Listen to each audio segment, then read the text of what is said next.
¿Quién escribió los primeros libros de la Biblia? Bueno, mira, es un libro que, como tú decías hace un rato, tiene 3.500 años que se comenzó a escribir. Y los primeros libros de la Biblia, el Génesis, el Éxodo, Levítico, Números, Deuteronomio, los primeros 5 libros de la Biblia, que hoy conocemos como el Pentateuco, fueron escritos por Moisés. Esa es la evidencia interna en varias porciones de esos 5 libros. Moisés habla en primera persona como el autor de esos libros. Sin embargo, Moisés, él existió alrededor de 1500 años antes de Cristo. ¿Se conocía siquiera la escritura en ese entonces? Bueno, fíjate que sí, porque precisamente hace unos años atrás, en el año 75, se descubrieron unas 15.000 tabletas de arcilla que tenían historias muy parecidas, ¿verdad?, a lo que la Biblia cuenta, y en esas historias de arcillas, o en esas tabletas de arcilla, pues se escribieron historias, pudo haberse escrito la historia de lo que estaba ocurriendo y de lo que había ocurrido, y esas tabletas datan de unos 2.400 años antes de Abraham, y Abraham antecede a Moisés por cientos de años, de manera que definitivamente sí, había una forma de escribir el lenguaje ya para la época de Moisés muy bien definida. Y dices que Moisés era el autor de los primeros 5 libros de la Biblia. De los primeros 5, esa es la evidencia interna, pero también la comunidad judía, que guardaba muy bien sus tradiciones, tiene una evidencia externa, y esa evidencia externa que está fuera de la Biblia atestigua también que Moisés fue el autor de esos primeros 5 libros. Y el quinto de esos libros, que es el libro de los deuterocanónicos, escribe y relata, o sea, se relata en el último capítulo la muerte de Moisés. ¿Cómo es esto posible? Si él es el autor, ¿cómo se relata en un último capítulo la muerte del mismo autor? Que cuando decía deuterocanónico, creo que quisiste decir Deuteronomio, que es el quinto libro del Pentateuco. Bueno, mira, es cierto que si en el último capítulo del Pentateuco, en el último capítulo del Deuteronomio, aparece cómo Moisés muere, y obviamente él no pudo haber escrito eso, pero sí lo pudo haber escrito Josué, quien fue su sucesor. Déjame ilustrarte algo. Cuando mi padre estaba vivo, él escribió varias obras de historia, varias obras de geografía, y cuando él murió, uno de sus libros de geografía, fue actualizado por mi hermana mayor y por mí, ¿verdad?, en un momento dado, y ahí se incluyeron cosas que ocurrieron posterior a la muerte de mi padre. Alguien pudo haber tomado ese libro posteriormente, revisarlo y decir, bueno, ¿cómo pudo Núñez Molina, que era como se le conocía como autor, haber escrito esto, porque esto es posterior a su muerte? Bueno, muy sencillo, hubo una actualización del libro y entonces nosotros agregamos algunas cosas posteriores. Josué, que Moisés instala como sucesor y que es realmente la persona que continúa llevando al pueblo hebreo, perfectamente pudo haber escrito su último capítulo como una forma, ¿verdad?, de honrar la muerte de Moisés. Ya, ¿y los demás libros, aparte de los 5 primeros? Bueno, mira, en algunos casos fueron escritos por profetas, como fue el caso de Isaías, el caso de Jeremías, de Malaquías, de múltiples profetas que están mencionados en la palabra de Dios en el Antiguo Testamento. Pero también en otros casos fueron escritos por reyes bajo inspiración, ¿verdad?, de Dios, como fue el caso de David, el caso de Salomón, que llegaron a escribir libros, Nehemías, otro de los grandes líderes en el Antiguo Testamento, de manera que tenemos múltiples autores que fueron responsables de que estos libros se escribieran. Ya, todos independientes, pero ¿cómo se recopilan entonces todos estos libros? Bueno, mira, eso fue un proceso. No es que un día de la nada o de buena a primera se dice, bueno, esto es la compilación de los libros. No, esto fue un proceso de varios cientos de años. Para la época de Salomón ya se tenía una recopilación inicial. Se conocía el Pentateuco, los primeros 5 libros, y estaba ya recopilado junto con los libros de Reyes, los libros de Jueces, perdón. También estaba con el libro de Ruth y con el de la primera y segunda de Samuel. Bueno, el tiempo sigue pasando y ya cuando el pueblo judío es llevado al destierro por Dios mismo a Babilonia, ya para ese destierro entonces se habían comenzado a agregar otros. ¿Y en qué año estamos más o menos? Ahora eso fue como en el año 486 antes de Cristo. Es cuando el pueblo se va al destierro a Babilonia. Ya para esa época entonces se habían agregado otros libros. Ahí se agregaron los Salmos, Proverbios, Eclesiastés, el libro de los Reyes, Isaías y algunos profetas menores, llamados menores simplemente porque son libros más cortos que los otros. Bueno, ya para esa época ya se tenía la mayor parte de esa colección de libros del Antiguo Testamento. Cuando el pueblo regresa entonces del destierro, 70 años estuvo en Babilonia, regresan 70 años después, ya para esa época entonces se terminó de recopilar toda la colección del Antiguo Testamento para un total de 39 libros, y ahí entonces se considera que el canon queda cerrado. Esta es la colección, ¿verdad?, completa de los libros inspirados. ¿Y qué significa esto del canon de las Escrituras cerrado? Bueno, mira, el canon, la palabra canon lo que significa literalmente es vara de medir, estándar. Entonces, cuando hablamos del canon, estamos hablando de los libros que llenaron el estándar, que llenaron los requisitos para ser considerados como fidedignos, buenos y válidos, genuinos por la comunidad creyente de esa época. En ese sentido hablamos entonces del canon. Y me pregunto cómo esa comunidad decidía cuáles libros iban a pertenecer a ese canon, cómo iban a ser parte de ese canon o no. Yo creo que, de nuevo, es una buena pregunta, porque yo creo que esa pregunta ha estado en la mente de mucha gente, pero una vez más, no es un proceso que ocurre en 24 horas, es un proceso de discusión, el devenir histórico. Y entonces, ¿qué eran los requisitos que se usaban para decir, bueno, esto es un libro genuino, un libro inspirado, infalible? Bueno, primero, mira, tenía que haber sido escrito por un hombre de Dios, un hombre que hubiese sido afirmado por Dios, por actos de Dios, un hombre que hubiese dicho la verdad con relación a Dios, un hombre que hubiese sido considerado, hubiese sido aceptado por esa época, por la comunidad de esa época como profeta, como alguien que Dios estaba usando en ese momento y cuyas enseñanzas no contradijeran nada de lo que ya había sido revelado y conocido. Entonces, las credenciales, vamos a decir, de los autores de la Biblia tenían que haber sido conocidas por su gente, de apóstol, de profeta, de discípulo de Cristo. Si me pregunto, por ejemplo, tú hablas de profeta, cuando un profeta fallaba en lo que decía, en lo que profetizaba, ¿qué sucedía? Bueno, mira, la comunidad judía fue una comunidad altamente celosa de la revelación que recibió, y precisamente en esa misma revelación a la comunidad judía se le revela que si un profeta profetizaba algo que no se cumpliera, que ese profeta debía morir apedreado. De manera que de pararse ahí y decir yo soy profeta de Dios y yo estoy prediciendo esto, profetizando esto, no era algo sencillo, porque tú estabas poniendo en riesgo tu propia vida si esas cosas no ocurrían. Ya, y hablabas de que el canon fue cerrado. Tanto el Antiguo como el Nuevo Testamento se cerraron. Se cerraron en un momento dado, ¿verdad? El canon del Antiguo se cerró unos 400 y tantos años antes de Cristo, fue confirmado eso unos 100 años después. Y el canon del Nuevo Testamento es cerrado un poco más tarde, ya es cuando se reúne la iglesia en el concilio de Cartagena en el año 397 y declara tanto el Antiguo Testamento como el Nuevo Testamento cerrado después de haber hecho toda la revisión de esos libros. Sí, Miguel, y hablabas de que este concilio de Cartagena, ¿qué incidencia tiene?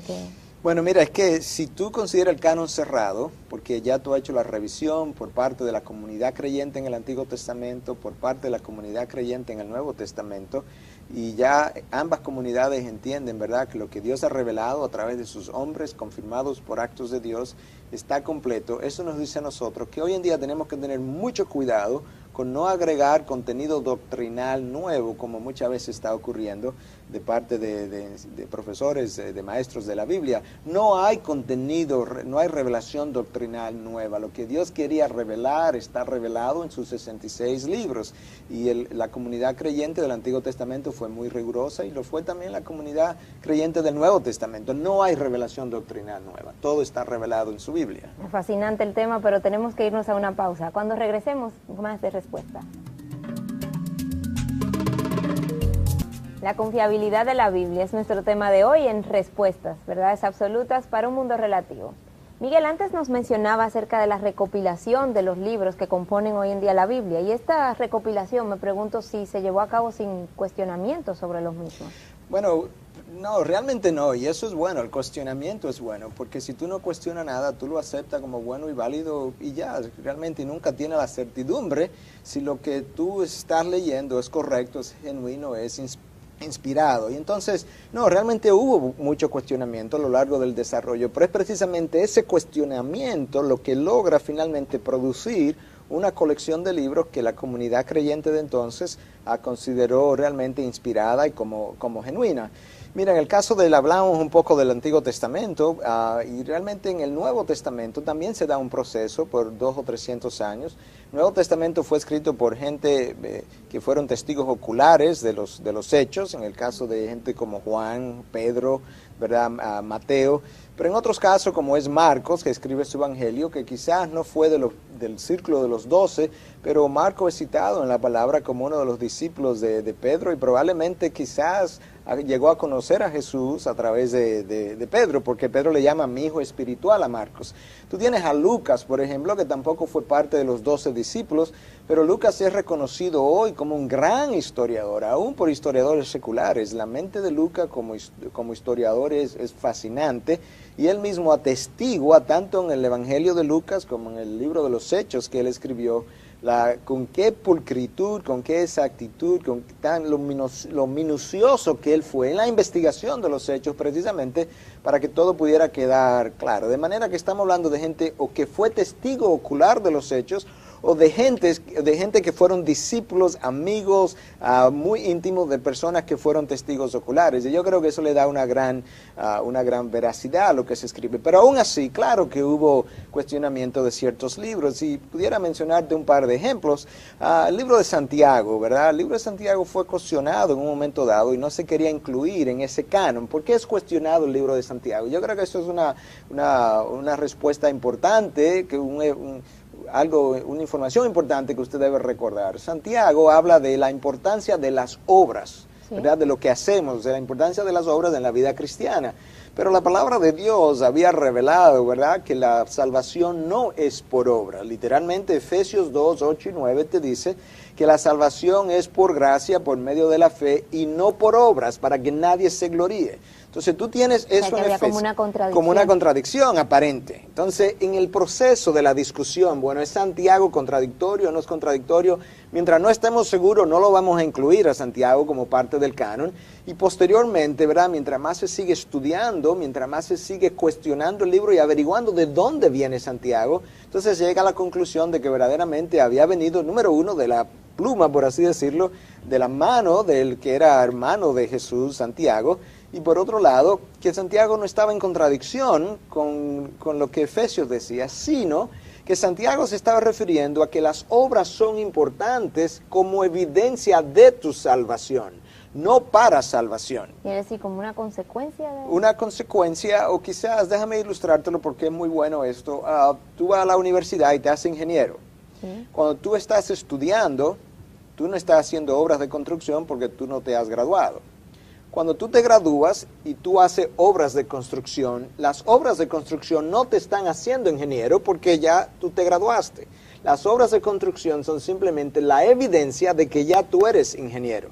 Bueno, eso es exactamente lo que Santiago plantaba. Buena ilustración. Es que las obras son la evidencia de que ya yo he llegado a hacer algo, y eso que he llegado a hacer es cristiano. Entonces no había contradicción. Ok, ahora que entendemos a Santiago, ahora que vemos que realmente tenemos evidencia de que fue escrita por el hermano de Jesús, ¿verdad? Entonces lo ponemos dentro del canon.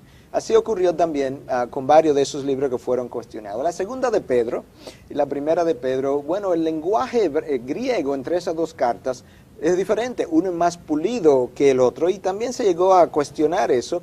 Sí, porque ambas son de Pedro. Ambas son de Pedro. Entonces, ¿cómo un individuo produce una carta con un lenguaje más pulido y luego produce una carta con un lenguaje menos pulido?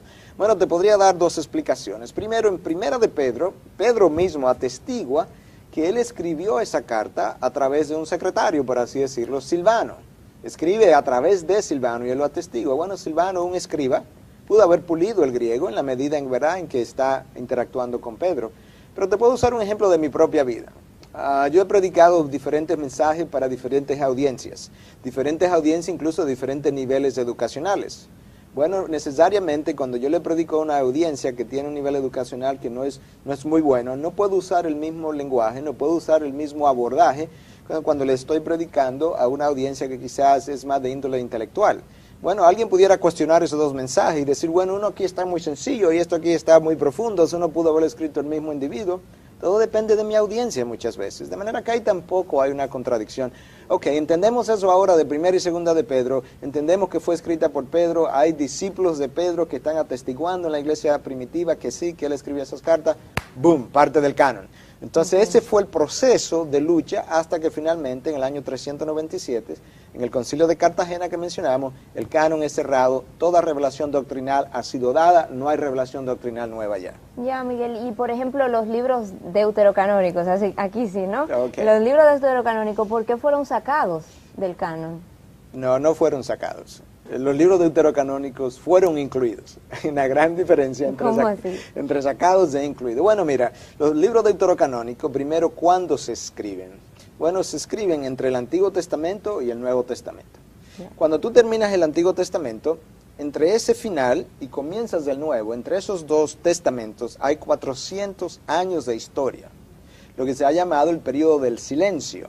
Historia, ¿verdad?, donde no hubo revelación nueva. Durante ese periodo de historia, entonces surgen libros de sabiduría, surgen libros históricos, que tienen un buen contenido de sabiduría y tienen un buen contenido de historia, pero que el mismo pueblo judío, la misma comunidad judía, no aceptó como bueno y válido por una serie de contradicciones que pudiéramos mencionar un poquito más adelante. Entonces, ¿cuántos libros son esos? Son unos 14 o 15 libros, y ahí tú tienes Primera de Macabeos, Segunda de Macabeos, Eclesiástico, hay varios, Judith, y así esos libros entonces en un momento dado son agregados, pero ¿sabe cuándo fueron agregados? ¿Cuándo? O sea, exactamente, ¿cómo sucede esto, esta añadidura al libro de la Biblia? No es la comunidad primitiva, de la iglesia primitiva, que agrega los libros precisamente. Estos libros son agregados en el año 1546. ¿Después de Cristo? Después de Cristo. Más de 1500 años después, cuando la comunidad judía nunca lo ha aceptado, por un lado, cuando la comunidad primitiva nunca lo había aceptado, 1500 años después, 1546 para ser exacto, de repente estos libros pasan a formar parte del canon. De manera que esos libros nunca fueron sacados, fueron simplemente no incluidos desde el principio y incluidos posteriormente. ¿Y qué dijo precisamente el pueblo judío, la comunidad judía, acerca de esta inclusión? Bueno, mira, el pueblo judío nunca aceptó esos libros, como te mencionaba. Cuando Cristo viene, ya para el nacimiento de Cristo, el pueblo judío tenía lo que ellos consideraban la revelación completa del Antiguo Testamento. Y ellos tenían una colección de 39 libros, que son los libros que Cristo atestigua, da fe de bueno y válido, hace referencia a esos libros, y Cristo en ningún momento hace referencia a estos libros deuterocanónicos, y realmente no forma, hoy en día, lo que es el Antiguo Testamento judío, que ellos conocen en inglés como el Tanakh, realmente esa Biblia tampoco tiene los libros deuterocanónicos. Y esa es la comunidad que tenía que saber de esos libros porque surgieron de esa comunidad. ¿Y cuál es el problema con estos libros? O sea, ¿por qué rechazarlos de lo que es el compendio ya? Bueno, mira, déjame explicarte un poquito más incluso por qué se incluyen los libros. Tú sabes que en el año 1517 Lutero hace la proclamación de su reforma. Lutero era un monje que había surgido dentro de la iglesia de esa época, y Lutero de repente descubre una serie de cosas que él no conocía. Él tiene un viaje a Roma. Lutero, cuando viaja a Roma, va sorprendido porque entendía que era la ciudad santa y se sorprende de una serie de cosas que él encuentra. Bueno, él comienza a investigar y se da cuenta que, wow, en ese momento se está ofreciendo perdón por los pecados a través de las ventas de indulgencias. En otras palabras, yo podía, si pequé, hacer un aporte, una donación, dar una limosna, si se quiere, y obtener salvación a través de esas ventas de indulgencia. Lutero queda totalmente en choque sobre eso, y él comienza a luchar contra eso, no para separarse de la iglesia. Lutero era muy claro, Lutero amaba la iglesia y quería permanecer dentro de la iglesia todo el tiempo. Pero cuando realmente no se le hace caso y él comienza a luchar de que realmente la fe es por gracia a través de la fe, cuando él comienza a hablar, las obras no tienen ningún mérito en la salvación, no podemos, es imposible tratar de comprar el favor de Dios, él publica sus 95 tesis. Entonces, eso es en 1517. En el 1546, 29 años después, se agrega estos libros, ¿verdad?, deuterocanónicos o apócrifos, porque estos libros sustentaban algunas de las cosas que la iglesia de entonces, ¿verdad?, la iglesia de Roma estaba tratando de defender contra Lutero. El problema es que no estaban en el canon y es realmente una coyuntura X que le permite la introducción a estos libros para justificar ciertas prácticas que se estaban dando. Entonces se rechazaron, que era realmente tu pregunta, uno, porque en algunos casos los libros tienen contradicciones, inexactitudes históricas. Eso es uno. El libro de Judith específicamente tiene inexactitudes históricas. Como, por ejemplo. Bueno, eventos que ocurrieron en el pasado del pueblo judío que realmente no correspondían a lo que el libro describe. Por otro lado, el mismo libro de Primera de Macabeos, y esto es interesante, Primera de Macabeos dice que este libro se escribe en un momento donde no había profeta en el pueblo judío. Bueno, si no hay profeta, precisamente la persona que escribe el libro tiene que tener el calificativo de profeta o de apóstol para poder escribir de forma infalible, inspirado por Dios. Bueno, el mismo libro de Macabeo atestigua que no había profeta en esa época, de manera que ahí también ya se comienza a sospechar entonces de la infalibilidad de estos libros. Pero así también nosotros nos vamos a otros libros, ¿verdad? El Segunda de Macabeo, donde se habla acerca de qué buena cosa es para dar limosna, porque esto puede librar de la muerte y puede limpiar de pecado. Bueno, eso es contradictorio con el resto de lo que la Biblia dice. Uno de los requisitos para poder incluir un libro en el canon era precisamente que el libro no podía contener enseñanzas contradictorias en relación a ninguna de las demás doctrinas de la Biblia. No podía haber contradicción entre un libro y otro. Y lo encontramos también en esos libros deuterocanónicos con la observación de que buena cosa es orar por los muertos. Bueno, eso es contradictorio con el resto de los libros de la Biblia.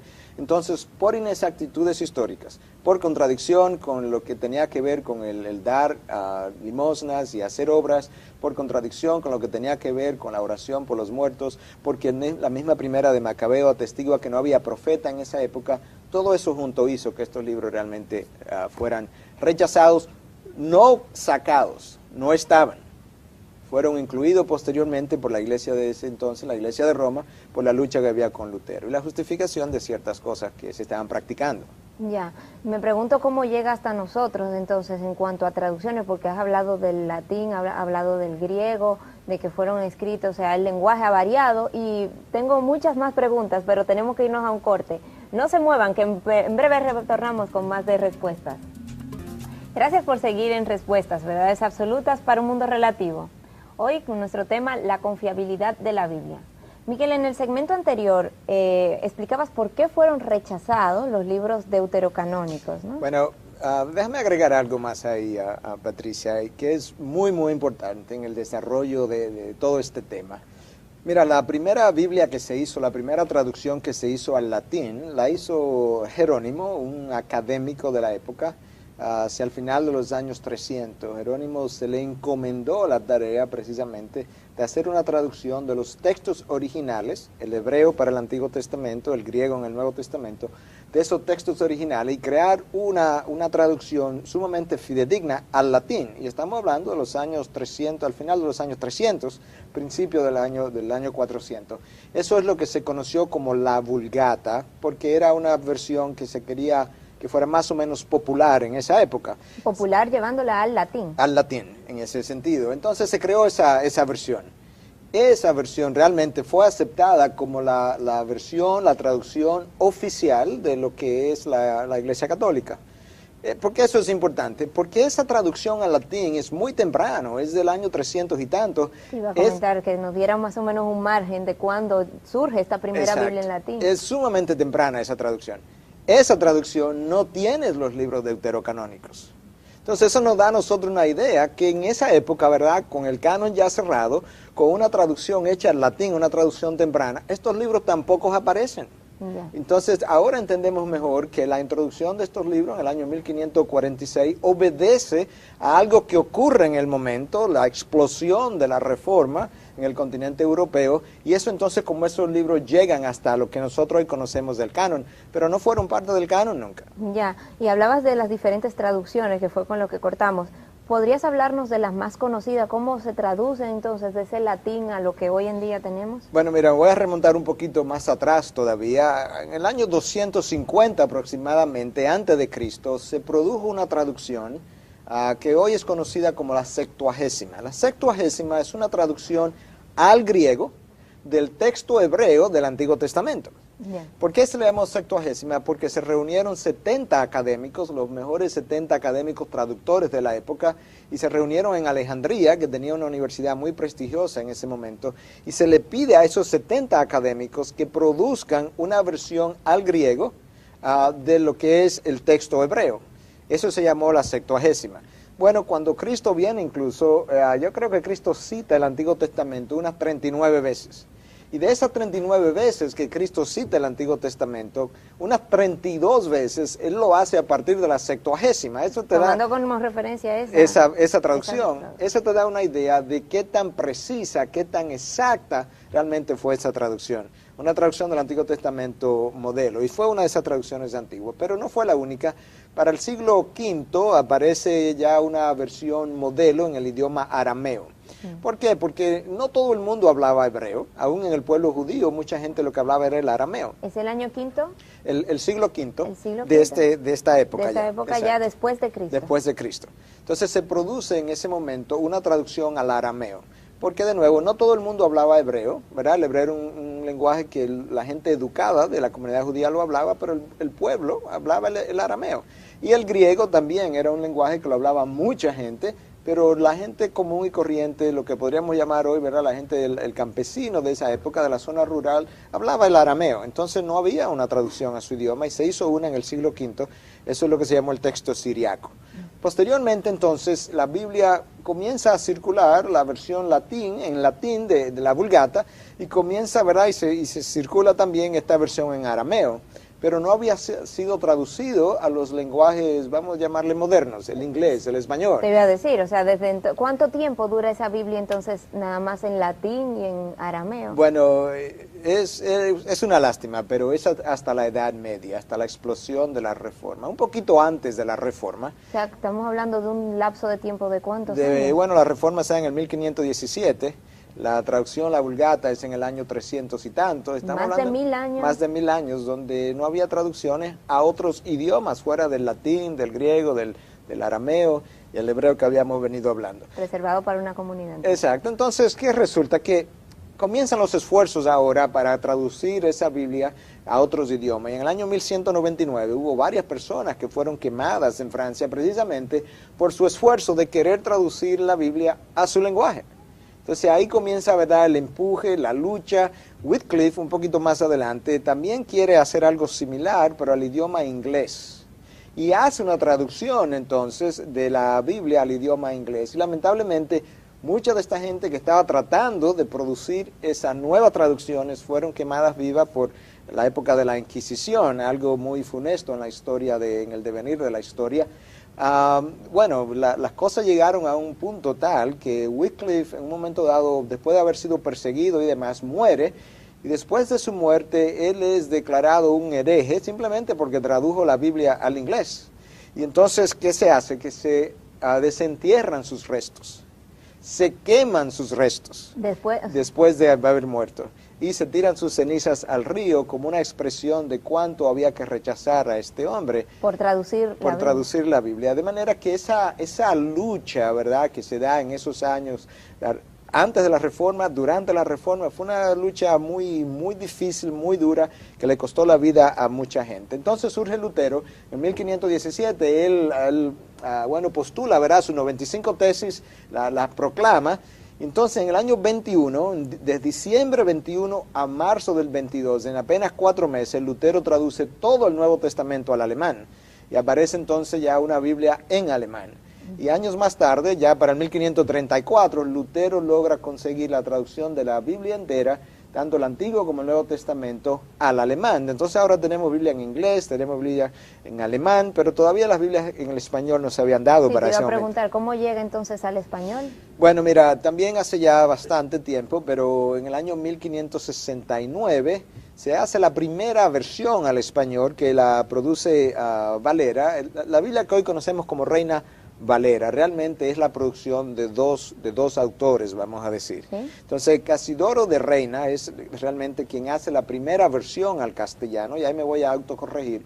Casidoro de Reina es quien hace la primera versión. 1569 aparece esa versión en español. Entonces, esa versión en español sufre una revisión por Cipriano de Valera, Sí. Entonces aparece eso ya revisado en 1602. Entonces esa es la traducción famosa en español, conocida como la Reina Valera, pero esa traducciones han sufrido actualizaciones no de doctrina. Te iba a preguntar, o sea, ¿qué tanto? Porque si la están revisando, ¿significa esto que le están cambiando? No, no le están cambiando doctrina, lo que pasa es que el lenguaje sí cambia, y te voy a ilustrar un par de cosas. Por ejemplo, hace unos años atrás, si tú decías que iba a ser un scan en inglés, es una palabra que la hemos ido introduciendo al español, eso hace 20 o 30 años de eso nada más. Eso significaba tener una vista panorámica de las cosas. Sin embargo, hoy en día la misma palabra significa ver algo minuciosamente. Nosotros hoy hablamos de usted y hablamos de vosotros. Sin embargo, eso no se conocía si antes el usted venía de una palabra que era busarset. Entonces, si tú le dices a alguien busarset hoy, te va a decir, ¿qué? Entiendo. El idioma evoluciona. Entonces, en la medida en que el idioma ha ido evolucionando, se han hecho actualizaciones de idiomas, de forma de expresión, pero no del contenido. Entonces, esa Reina Valera ha sido revisada múltiples veces, y la última creo que se da en 1997, es algo muy, muy reciente. Yeah. Luego vinieron otras traducciones, también al español, la Biblia de Jerusalén, la Biblia al día, que sí, es... porque yo he visto que tenemos muchas versiones, o sea, Exacto. como de casas diferentes, ¿no? Sí, algunas corresponden a traducciones de los textos originales, que serían las mejores traducciones, y otras corresponden realmente a paráfrasis. ¿Qué es una paráfrasis? Bueno, es un texto bíblico que no está traducido literalmente como aparece en original, sino que se trata de llevar más o menos el contenido del original. Es una versión popular de hacer la Biblia. No es la más exacta, no es la más recomendada. Últimamente ha salido una traducción muy buena, muy fidedigna con relación al lenguaje original, que es la Biblia de las Américas. Realmente tiene un lenguaje muy moderno y tiene un contenido muy apegado a lo que son las escrituras originales. Y la misma Reina Valera acaba de sacar recientemente un texto que se llama la Biblia textual, tratando de todavía apegarse aún más a ese lenguaje original. Y todavía lo que existe hoy es un Nuevo Testamento de esa Biblia textual. El viejo está en producción. Pero como ves, entonces ha sido un desarrollo histórico a través de los años. Me sorprende cómo ha pasado tanto y han tenido que sufrir tantas personas para llegar a nosotros a poder tener en nuestra mano este libro. ¿En qué se basaron para hacer todas estas traducciones y demás? Bueno, mira, yo creo que la gente que comenzó a traducir se da cuenta de lo singular de este libro y del valor de este libro. Un libro tan valioso que es la revelación del Dios creador para el hombre, la revelación del plan de salvación para el hombre. No podía quedarse en 3 o 4 idiomas y comienzan entonces a hacerse las traducciones. Un dato interesante es que cuando Gutenberg hace su imprenta, el primer libro impreso, Patricia, es precisamente la Biblia. ¿El primer libro impreso de esa imprenta? De esa imprenta y de la primera imprenta que existió, que fue la imprenta de Gutenberg. Wow. El primer libro impreso. O sea, el primer libro impreso en el mundo fue la Biblia. Exacto. Se hicieron unos 120 ejemplares. La mayoría, de hecho, 120 ejemplares en papel y unos 30 ejemplares todavía en pergamino, que es un tipo de piel. ¿Sí? O sea que la Biblia realmente tiene mucho valor, que la gente pudo apreciar, tanto que dio su vida por traducirla, estuvo dispuesta a ser quemado vivo por traducirla, porque no quería que gente dejara de conocer la revelación de Dios para el hombre. ¿Y hoy en día cuántas traducciones tendremos más o menos? Bueno, mira, yo no tengo el dato actualizado porque es difícil. Hay tantas traducciones que se están haciendo a tantos lenguajes diferentes que aún haciendo las investigaciones del lugar, tú no puedes tener el dato exacto. Pero te voy a dar algunas cosas. Mira, lo que se llamó The Cambridge History of the Bible, o la historia de la Biblia de Cambridge, establecía que ya para el año 66 había más de, si ponía lo que son las traducciones completa de la Biblia a un lenguaje y las traducciones de porciones de la Biblia. Tú tenías más de 1.400 idiomas representados en la traducción de la Biblia para el año 66. Para el año 66. Para el año 66. Y de ahí en adelante se han continuado haciendo traducciones a muchos lenguajes de tribus, de indígenas y demás. Pero hace unos 30 años que se hizo un cálculo, y creo que aparece también en esa The Cambridge History of the Bible, que si nosotros fuéramos a reproducir la Biblia para llenar la demanda mundial de la Biblia, había que producir una Biblia cada 3 segundos. Impresionante. Lo que sería más de 32,000 ejemplares por día, trabajando continuamente sin parar las 24 horas del día, y eso hace 30 años. La demanda existencial. La demanda de la gente buscando, queriendo leer este libro, es el libro mejor vendido por muchos años, año tras año, a tal punto que ya ni se le da el título del bestseller, pero es el bestseller año tras año. Y ha sido un libro que la gente ha llegado a apreciar por lo que revela, por su contenido. ¿Y qué te lleva a pensar todo este proceso histórico que hemos revisado hasta este momento? Bueno, mira, yo creo que los que nos ven esta noche, los que han tenido la oportunidad de oír cómo este libro ha llegado hasta nosotros, yo creo que tienen que pensar bien cuando van a rechazar este libro. Esto no es un libro que se escribió como una novela y que nos llegó a nosotros con poca importancia. No, este es un libro que nos ha llegado a nosotros después que cientos de personas dieron su vida precisamente para que usted que nos ve esta noche pueda tenerla en español, para que aquellos que quizás están en otros países puedan tenerlo en su idioma natural. Es un libro que ha sobrevivido la persecución desde mucho tiempo. Es un libro que fue escrito, ¿verdad?, en sus documentos originales en papiro, en pieles, en material que podría desgastarse. Es un libro que ha sobrevivido el tiempo, es un libro que ha sobrevivido la persecución, ha sobrevivido el tiempo, es un libro que ha sobrevivido la crítica. Yo no creo que haya otro libro en la historia de la humanidad que haya sido tan criticado como la Biblia ha sido criticado, y que por encima de esa crítica se siga manteniendo como el libro mejor vendido a través de los años. Y es curioso que tú tienes un Voltaire, como lo llamaba en español Voltaire, uno de los filósofos de la era de la razón en Francia, en el año 1778, escucha este dato, Voltaire dice que más o menos en 100 años él estimaba que la Biblia estaría obsoleta y que nadie la estaría leyendo. 30 años después de su muerte, resulta que la Sociedad Bíblica de ese entonces usa la imprenta de Voltaire en su propia casa y comienza a imprimir la Biblia. Impresionante la coincidencia, ¿no? Exactamente. Y lo mismo ocurrió con Hitler. Hitler, ¿verdad?, tanto que persiguió al mundo judío y cristiano y lo odiaba. Cuando él muere, lo que fue el búnker de Hitler se convirtió precisamente en un centro de reproducción de la Biblia. Ha sobrevivido el tiempo, la persecución, la crítica. No es posible que un libro que tenga tales características, yo simplemente, sin leerlo, como mucha gente hace, no cometa el error que una vez yo cometí. No cometa el error de negar algo que usted no ha leído, de negar algo que usted no conoce, de rechazar algo que ha sobrevivido, ¿verdad?, como dijimos, el tiempo, a la crítica, a la persecución, y que tiene implicaciones para su vida. No cometa ese error. Yo creo que eso es uno de los mensajes que yo quisiera dejar esta noche. No estamos aquí compartiendo datos históricos para que digan, wow, cuánto esta gente conoce de la historia. Estamos aquí porque nos preocupa que el contenido que este libro tiene no se conozca, y no se conozca no porque no esté en nuestros idiomas de hoy en día, porque lo está en la mayoría, que no se conozca porque no tengo interés de leerlo. Y como eso tiene implicaciones para la vida, por eso estamos aquí, por eso yo quiero estar aquí esta noche y cualquier noche para decirte, hay un contenido que tiene que ver con tu vida, implicaciones grandes, no lo rechaces sin haberlo leído ni conocerlo. Justamente ese va a ser nuestro próximo programa, porque ¿qué hay de ese contenido? ¿Ese contenido presenta evidencias a favor de la Biblia o al contrario, las desbarata?